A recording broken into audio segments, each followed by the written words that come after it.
Hi, my name is Sarah, and this is my husband Ed, and our son Ben. Ben was diagnosed with autism spectrum disorder, or ASD, when he was 4.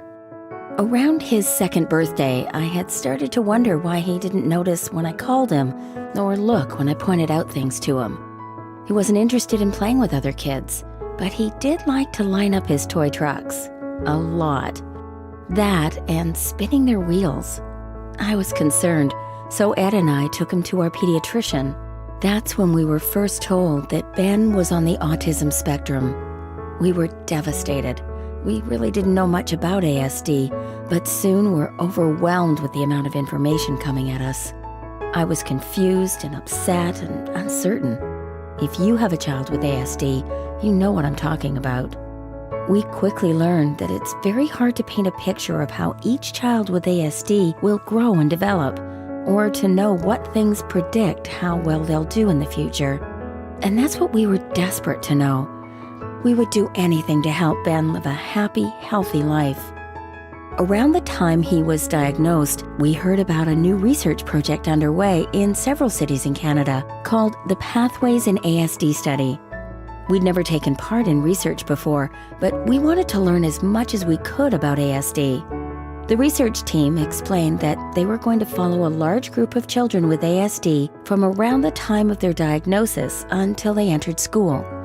We were told that doing the study this way helps to track and better understand how the symptoms of ASD change over time and what things might affect children's development, for better or worse.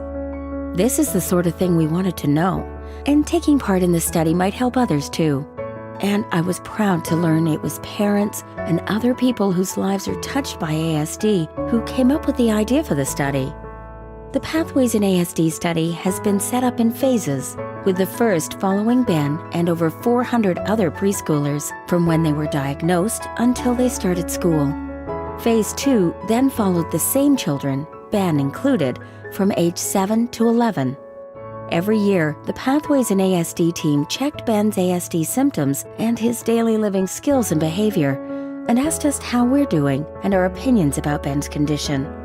Each time, they also asked about his treatment, his school, how we were doing as a family, what kind of services we were getting, and what community programs were available. The Pathways researchers reported what they've learned to us and to other researchers and clinicians. They said it's clear from their work that children all develop differently, and that no one should try to predict how a child with ASD will do in the future based on how they seem at diagnosis. For instance, children's ASD symptoms and their everyday skills change at different rates. We also learned that treatment should be based on each child's needs and changed as needed as they grow up. I'm happy to say our family just enrolled in Phase 3 of the Pathways in ASD study. We are curious to know what the researchers will find as the kids become teenagers and what sort of things might help them develop and become more independent as they get older.